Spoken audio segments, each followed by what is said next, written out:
أعيد الصلاة على محمد وآل محمد.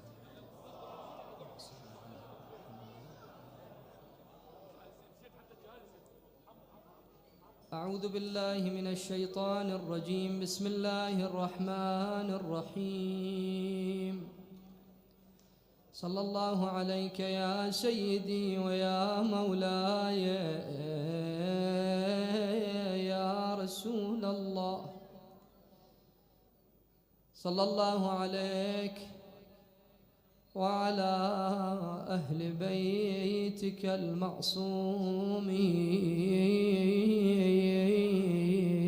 المظلومين. لعن الله الظالمين لهم والغاصبين لحقوقهم ومنكر فضائلهم أجمعين. صلى الله عليك يا مولاي وابن مولاي يا غريب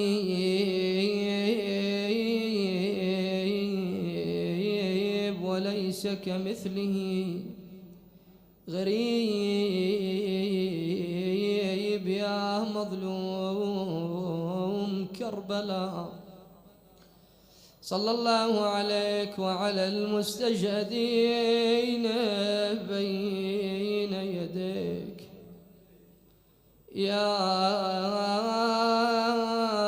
رحمة الله الواسعة ويا باب نجاة الأمة. يا ليتنا كنا معكم فنفوز فوزا عظيمة.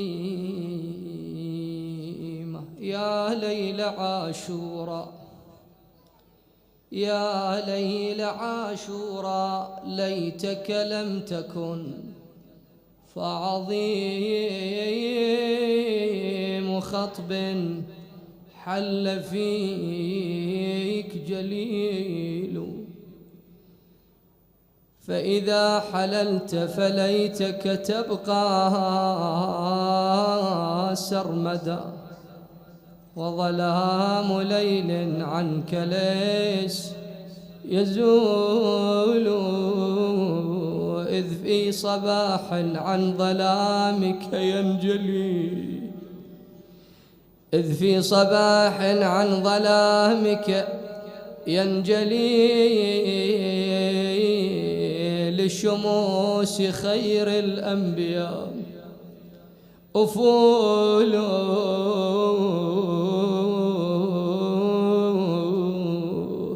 ليش قال الله يا ليل الوداع لما جرى. ليلة مصيبها ما عدنا شي. الليلة زينب حزينة، الليلة زينب كئيبة، باكر تفقد أحبابها. الله يا ليل المصاب لما جرى يا فوداع آل الله فيك مهول. ليش قال حيث الحسين يروح فيك مودعا. حيث الحسين يروح فيك مودعا آل الرسول بلوعة ويقول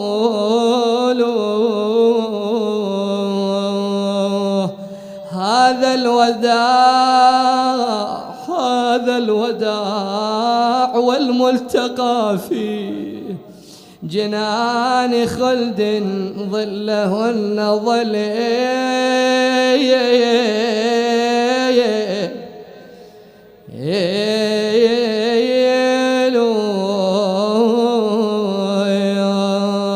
فغديت بنات المصطفى في عولة وعراهم من هول ذاك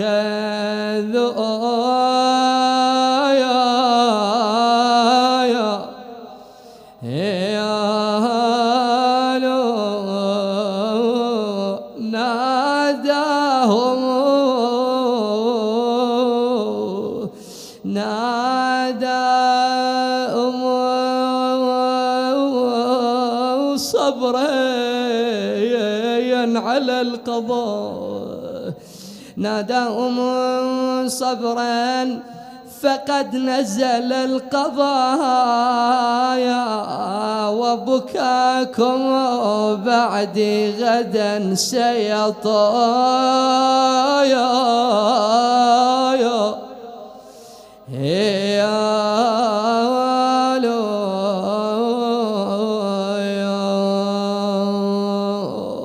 يا ليل عاشوراء أي مصائب وقعت بصبعك وقع والنوبي،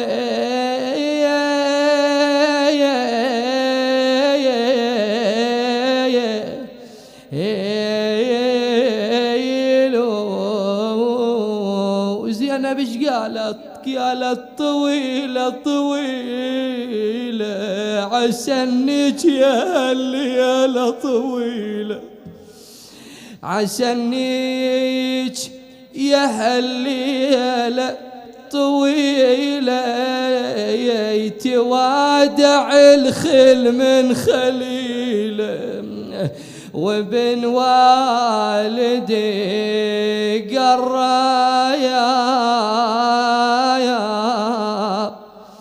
يا برحيل يا ليل يا ليل ظلام الطف على أهل البيت، يا ليل يا ليل لجنهم بالقلب حسرات، يا ليل يا ليل يا ليل تحاكي الليل زينب غدت، تحاكي الليل زينب غدت، يا ليل يا ليل أترجاك ظل مظلم علي، أترجاك ظل مظلم علي.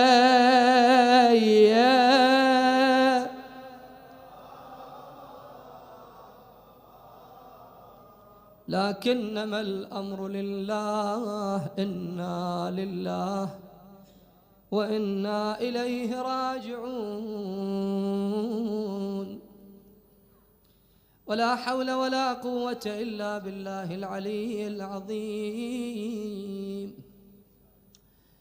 هذه ليلة ويا لها من ليلة، ليلة فيها اختار الحسين عليه أفضل الصلاة والسلام لنفسه الخلود، اختار لنفسه الخلود بثورة تلك اللي في يوم عاشوراء جسدها بجميع ما في المعنى من كلمة، حيث أن الحسين عليه السلام اختار لنفسه ولبيته وأنصاره أن يقضوا ضحايا وأن تبقى أجسادهم على واهجة الرمضاء، ولكن الدين دين جد صلى الله عليه وآله وسلم لا يندثر ولا يمحى أثره. هذه الليلة هي ليلة مصيبة.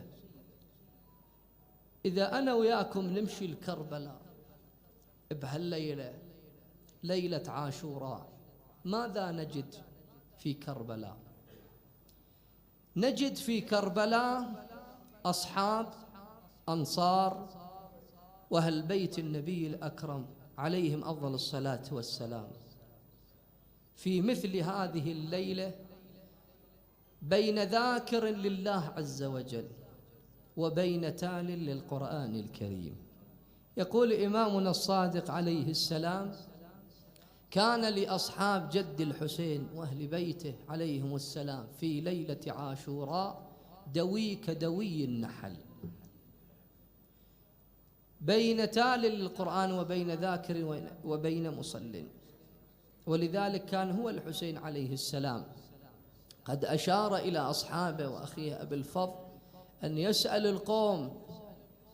يسألون القوم أن يدعون أهل البيت في هذه الليلة، لأنهم في مثل هذا اليوم جيش الأموي توجه إلى معسكر الحسين قرب الخيام. فقال الحسين عليه السلام لأخيه أبي الفضل العباس وبعض الأنصار: سلوهم أن يؤجلوا المعركة إلى يوم غد، فإن الله تبارك وتعالى. اسمع يا مؤمن يلي تحضر بالمجالس تبكي على الحسين وتتمنى دمع الليلة على الحسين، شوف الحسين في أحنك الظروف ما ترك الصلاة أبد.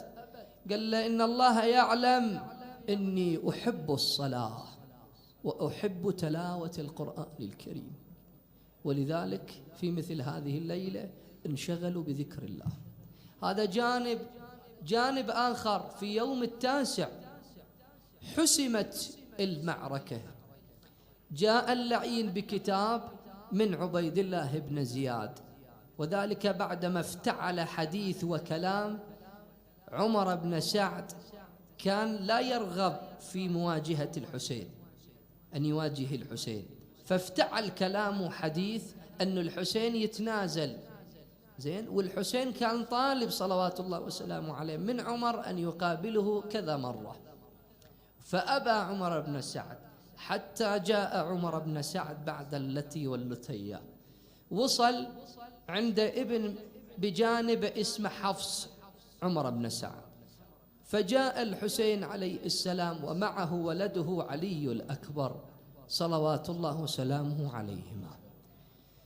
قال: أي عمر، أتزعم أنك تقاتلني ويوليك الدعي بلاد الرأي والجرجان؟ قال: يا أبا عبد الله، إذا لم أخرج لقتالك أخاف على دار لي يهدمها ابن زياد. قال الحسين عليه السلام: دارك أنا أبنيها لك. قال: أخشى على أموال لي يأخذونها من عندي. قال: أنا أعوضك بالمال. شوف هنا، قال أبا عبد الله: أخاف على أولادي. هنا بسرعة الحسين انتفض، قال: أي عمر، أبناؤك أحب إليك من أبناء رسول الله، من الحسين وعائلة الحسين. قال: ويحك يا عمر، ويحك يا عمر، تريد قتالي وأنت تعلم من أنا؟ قال: أعلم من أنت، لكن أنا مجبر على ذلك يا أبا عبد الله. قام الحسين التفت إليه قال له: يا عمر، سلط الله عليك من يذبحك على فراشك، وكأني برأسك في الكوفة تتلاعب فيه الصبيان ويتخذونه قرضا بينهم. التفت للحسين عمر بن سعد قال له: يا أبا عبد الله، في الشعير كفاية. الله أكبر، استهين بحديث الإمام. قال للحسين: إن هذا عهد عهده أبي عن جدي رسول الله صلى الله عليه وآله وسلم، أنه قال: إنك والله لا تتهنى بذلك أبدا. وترك عمر بن سعد والحسين إجاب. حسين عليه أفضل الصلاة والسلام لما جن عليهم الليل وانشغلوا بالعبادة والصلاة والذكر، كانوا مجموعة من الأنصار خارج الخيام وهم يتحدثون فيما بينهم: من يتقدم غدا إلى المعركة؟ من اللي أول يجاهد؟ زين، الأنصار قالوا إحنا أول. هناك بني هاشم قالوا إحنا لازم نتقدم، لأنه إحنا من بني هاشم، لازم إحنا نشيل الحمل الثقيل، إحنا أبناء رسول الله، أبناء علي وفاطمة عليهم أفضل الصلاة والسلام. يقول فهنا زينب عليه السلام كانت عنده الحسين عليه السلام، التفتت: يا أبا عبد الله استعلمت نيات أصحابك، أخاف عند الشدة واصطكاك الأسنة يخذلوك ويسلموك. قال: والله لقد بلوتهم فرأيت منهم الأشعث الأقعس يستأنسون بالموت دون استئناس الطفل بمحالب أمه. لا تخافين يا زينب. هنا نافع سمع الحديث، نقل الكلام إلمن؟ نقل الكلام إلى زهير. زهير نقل الكلام إلمن؟ إلى حبيب بن مظاهر الأسدي. هنا حبيب بن مظاهر الأسدي قال له: زهير. قال له: لبيك لبيك يا حبيب، ماذا تريد؟ قال له: استعرض القوم، ناديهم. يقول: ناداهم، طلعوا كلهم، قال لهم: تعالوا يا خيمة زينب. زينب وجلة حزينة الليلة. أيعقل أن زينب تخاف أنه نتركهم؟ شلون نترك الحسين؟ يقولوا: اجوا وقفوا وين؟ وقفوا أمام خيمة العقيلة زينب عليها السلام. واسمع، يقول: صاح بهم حبيب بن مظاهر الأسدي: يا أبطال الصفا ويا ليوث الهيجاء، لماذا طلقتم حلائلكم وعفتم زهرة دنياكم؟ قالوا: لنصرة هذا الرجل. قال: ومن هذا الرجل؟ قالوا: الحسين بن علي. فالتفت هناك حبيب بن مظاهر الأسدي قال: يا أبناء رسول الله، يا آل بيت رسول الله، إن هذه سيوف غلمانكم أبوا أن يغمدوها إلا في صدور أعدائكم. هتف عباس وحدى وصار النزال، وآل هاشم قالت: علينا النزال. الله أكبر. صار جدال فيما بينهم. قالت الأنصار: هاي ذل على الأنصار، ليش طلقنا النساء وعفنا الديار؟ كون حق أهل المجد نجزيلها، نجزي حق المرتضى وحق البتول. اجتمعت شبان هشيب وكهول. الله أكبر. اختلفوا فيما بينهم. هنا يقولون مولانا، هنا اجوا للحسين، الحسين عليه السلام قال لهم: إن الأنصار هم من يتقدم غدا. هنا يقولون حبيب بن مظاهر الأسدي التفت للحسين قال له: سيدي يا أبا عبد الله، أريد منك تأذن لي أن أسلم على العقيلة زينب. اسمع وانت بتشب حالك الليلة انت اريدك تساعدنا على الدمعة وعن نعيها. يقول: اجي حبيب، أذن له، وقف أمام الخيمة، قال: السلام عليكم يا أهل بيت النبوة، السلام عليكن يا بنات رسول الله، السلام عليك يا بنت أمير المؤمنين، السلام عليك يا زينب ابنة فاطمة. يقول: ردت عليه بكل وقار زينب: وعليك السلام عم يا حبيب. هنا بسرعة زينب قالت لعام: انسبوني من أنا ابن الضارب بسيفين والطاعن برمحين، أنا بنت علي المرتضى. الله يا زينب. صارت تحشم زينب. يقول: التفتت إلى حبيب قالت لحبيب: الله بهذا الغريب، الله بهذا الغريب، لا تقصر عن نصرته. يقول: هنا حبيب التفت قال: لوجدك يا زينب، يوم تحملين على ناقة عجفاء من غير وطاء. قالت له: نعم أخبرني أخي أبا عبد الله بذلك، وكأني برأسك على فرس، والفرس تضرب رأسك بيدي، أجركم الله.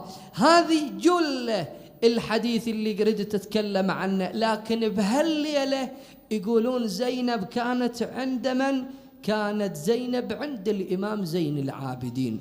الإمام زين العابدين يقول: ليلة عاشوراء كانت عمتي زينب عندي تمرضني، مريض علي الكربلاء، تمرضني. قل: بين أنا كذلك وإذ بأبي أسمعه وقد دخل خيمته وهو يصلح سيفه وهو يقول: يا دهر أف لك من خليلي، كم لك بالإشراق والأصيل من طالب أو صاحب قتيل، والدهر لا يقنع بالبديل، وكل حي سالك سبيلي إنما الأمر إلى الجليل. يقول كررها أبي مرتين أو ثلاث حتى فهمت ما يقصد أبي الحسين، فعلمت أن البلاء قد نزل. يقول أنا تمالكت نفسي، أخفيت عبرتي في صدري، لكن عمتي زينب لا ما تحملت. يقول انتفضت زينب، قامت على قدميها، اعتنت لأبي الحسين، دخلت عليه وغمها، قالت لأبا عبد الله تغتصب نفسك اغتصابا، اليوم مات أبي علي، اليوم ماتت أمي فاطمة، اليوم مات أخي. قال هيهات هيهات لو ترك الغطاء لقفا ونام.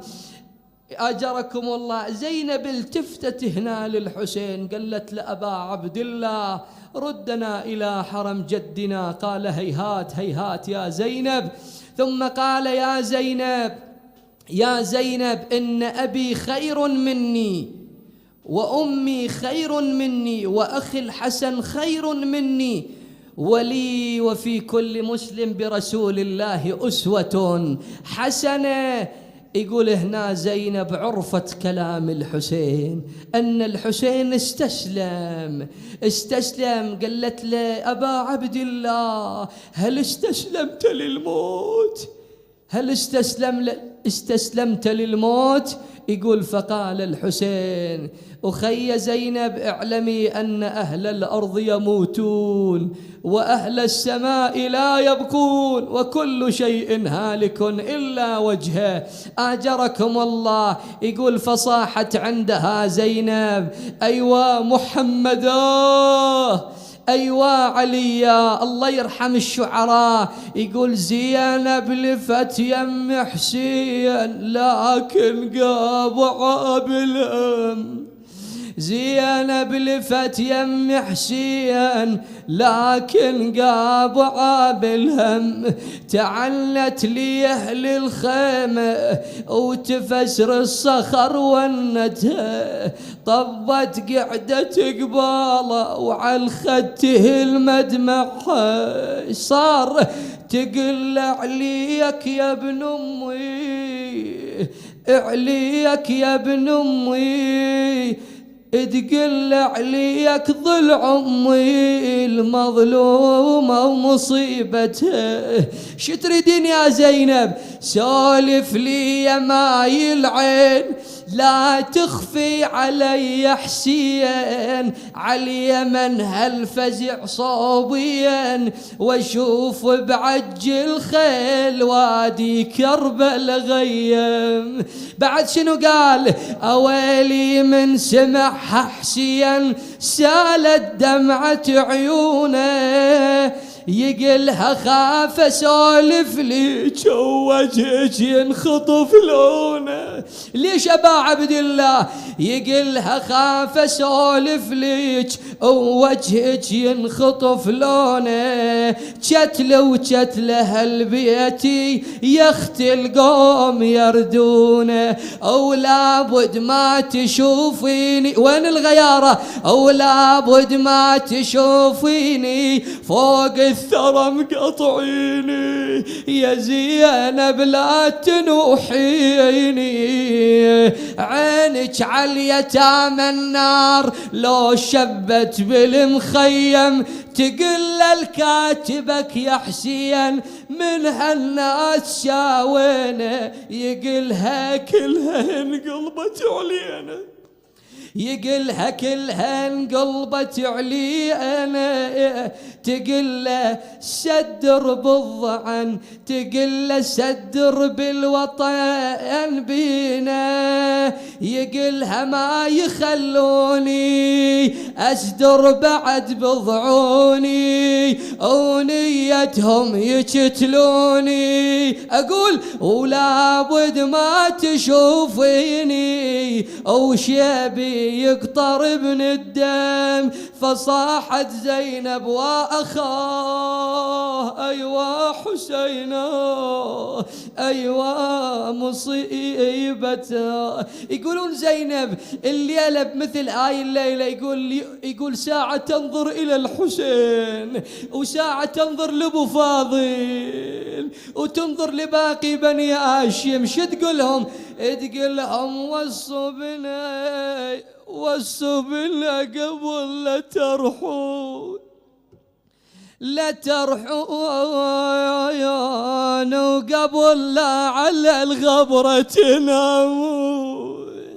الله أكبر، آجركم الله. أقول زينب كم لو عشافت بهالليلة وكم لو عشافت يوم العاشر مولانا من محرم.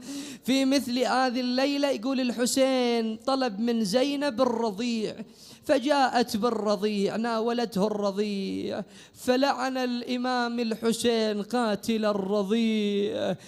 آجركم الله. وفي يوم العاشر لما تفانى أهل بيته وأنصاره الحسين وقف بإزاء الخيام. وين الغيارة وين الشيعة؟ يقول وقف بإزاء الخيام وهو يقلب طرف يمنة ويسرى وهو ينادي وقلة ناصر ألا من معين يعينني ألا من ذاب يذب عن حرم جدي رسول الله. فلم يجب أحد. آجركم الله. أحد الراثين هكذا يصور، يقول كان الرضيع في الماء لما سمع صوت أبي يقول سقط من مهد على الأرض كأنما يقول للحسين لبيك يا أبا عبد الله. الله الله. آجركم الله. فعندها الإمام طلب الرضيع ليودع، فجاءت به الحوراء زينب أخي أبا عبد الله خذ ولدك الرضيع هذا له 3 أيام لم يشرب الماء ويلي وقد جفت محالب أمه من اللبن. يقول أخذه الإمام الحسين واتجه به نحو القوم قال يا قوم لقد قتلتم أصحابي وأهل بيتي ولم يبقى لي سوى هذا الطفل الرضيع له 3 أيام لم يشرب الماء وقد جفت محالب أمه من اللبن. آجركم الله. قال الحسين إن خفتم أن أشرب الماء خذوه إليكم واسقوه جرعة من الماء وردوه إلي يا مؤمنون يا غيارى. يقول اختلف العسكر، فئة تقول اسقوه إن كان ذنبا للكبار فما ذنب الصغار. آجركم الله. وفئة تقول لا تسقوه ولا تبقوا لأهل بيت هذا الرجل من باقية عظم الله أجورنا وأجوركم. فصاح بهم اللعين عمر بن سعد صاح يا حرملة قال لبيك. قال يا حرملة اقطع نزاع القوم. قال ماذا أصنع؟ قال ويلك ارمه. قال ارمي الأب أم الولد؟ قال ويلك ارمي الولد. طفل 6 أشهر عمره. الله أكبر. يقول حرملة كان الطفل مقمط وعليه رداء احترت أين أرميه. يقول حتى هبت ريح فكشفت عن رقبة الطفل وإذا بها إبريق فضة. يقول فوضعت السهم في كبد القوس. مؤمنون غيارة. يقول حددت السهم ورميته وذبحته من الوريد إلى الوريد. أنا المناد ينادي وسيداه أيوا رضيعا عندها الإمام الحسين قال: هون ما نزل أبي إنه بعين الله. وسمع مناد ينادي: يا حسين دحوا فإن له مرضعة في الجنة. يقول على رواية أن الحسين وضع يده تحت منحر الرضيع، فلما امتلت دما عبيطا يقول رمى بها إلى السماء فلم تسقط منه قطرة. أويلي تلقى حسين دم الطفل بيده، أويلي تلقى حسين دم الطفل بيده، أويلي شحال اللي يجتلب حضنه وليده، سال وترشف من وريده وذبل السما وللقاع ما خار. وضع الإمام الرداء على الطفل، رجع به إلى الخيام يكفكف بدموع الحسين، وإذا بسكينة واقفة أمامه. قالت له: أبا حسين لم لا أسمع لأخي الرضيع صوته؟ كأنما الرضيع من شدة العطش والظما كان إلى صوت. الله لا يفجع حد بابنه. لما لا أسمع لأخ الرضيع صوتا؟ كأن القوم قد سقوه جرعة من الماء وجئتنا ببقيته. وإذا بالحسين يرفع الرداء ويقول: بني سكينة خذي أخاك مذبوح من الوريد إلى الوريد. يقول: رأت رقبة الولد والدماء تسيل، صاحت: بويا بويا الطفل الماء أخذته. يعني كيف كبشها؟ بويا الطفل الماء أخذته، بسهم العدا مذبوح جبته. خويا شنه الذنب شنه العملته، الماء يمك ما شربته. آجركم الله. أما زينب عليه السلام لما رأت الرضيع كأنما تقول للحسين، تقول له: أبو علي خويا غط الولد ما أقدر أنظر إليه. تقول له: تغطي خويا الطفل عني تغطي، أنا مالي قلب يا حسين صدلي، يا بأشوف الذبيح أو ما رجلي، أنا هذا الخفت منه طحت بي، هذا الخفت منه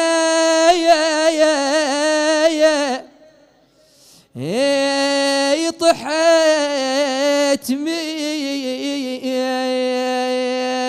أقول: ساعد الله قلب تلك الأم، الله يساعد قلب تلك الأم اللي فاقده ولدها كأنما تنظر إلى مهده وتهز بالمهد. شو تقول له؟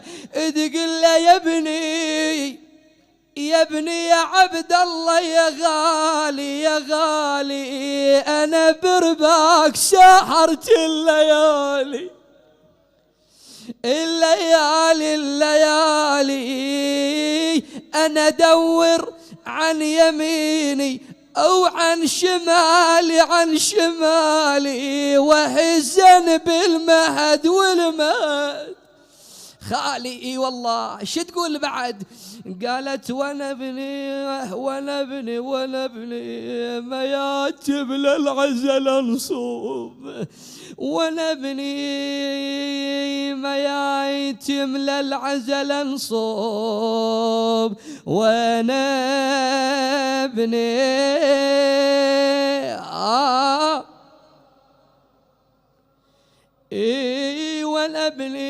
وانا ابني فجعني حرمله بسهمه، فجعني حرمله بسهمه، وانا ابني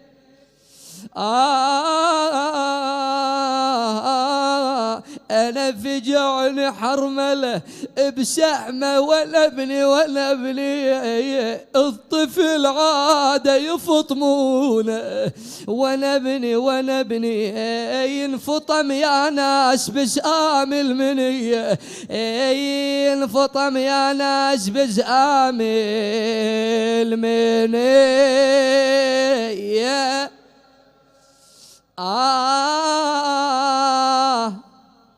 أبيات الدعاء وأسألكم الدعاء، أنا ما أقرأها بهالأماكن لكن أريد ترددوا وياي هذا النداء وأسألك الدعاء، كأنما بأم عبد الله الرضيع هكذا تنادي ولدها. شو تقول؟ تقول له يا رضيعي يا ابن عبد الله يا غالي، يا رضيعي يا ابن عبد الله يا غالي، يا رضيعي انت يا عزي ودلالي، يا رضيعي انت يا عزي ودلالي، يا رضيعي يا رضيعي يا ابن عبد يا غالي، يا رضيعي انت يا عزي ودلالي، يا رضيعي شلون اشوف المهد خالي، يا رضيعي دامي اشوفك قبالي، يا رضيعي انت يا عزي ودلالي، يا رضيعي يا رضيعي يا ابن عبد يا غالي، يا رضيعي انت يا عزي ودلالي، ورضيع بدم الوريد مخضب فاطلب رضيعا. يا الله إلهي وسيدي ومولاي، إنا نسألك وندعوك ونتوسل إليك بفاطمة وأبيها وبعلها وبنيها والسر المستودع فيها. اللهم صل على محمد وآل محمد، عجل لوليك الفرج يا الله، اجعلنا من أنصار وشيعته وهب لنا رأفته ورحمته. اللهم من كان في مجلسنا هذا طالب حاجة ولك فيها رضا، سيما من أوصانا بالدعاء، اللهم اقضي حوائجهم للدين والدنيا والآخرة يا الله. من كان في مجلسنا هذا مريض أو عنده مريض، اللهم من عليهم جميعا بالشفاء العاجل يا الله. احفظ وأيد علماءنا سيما الحاضرين منهم، وفقنا وإياهم للعلم والعمل يا الله. احفظ شيعة أمير المؤمنين في كل مكان، ورد كيد أعدائهم إلى نحورهم يا الله. أهلك الصائن يا الله، رد كيدهم إلى نحورهم يا الله. اللهم لا تحرمنا من ذكر الحسين ومجالس الحسين والبكاء على مصائبه، وارزقنا في الدنيا زيارته وفي الآخرة شفاعته يا الله. دعاءنا الأخير، اللهم إنا نسألك حسن العاقبة يا الله إلى أرواح المؤمنين والمؤمنات من مات على الإيمان، الشهداء العلماء سيما علمائنا الماضين خدمة الحسين، رواة هذه الحسينية الذين فقدناهم وفقدوهم الخدام في هذا العام. اللهم تغمدهم جميعا بواسع رحمتك يا الله. وإلى أرواحهم وأرواح الشهداء، روح السيد الإمام الخميني رحم الله من ذكر الجميع وأهدى لهم ثواب الفاتحة مع الصلوات.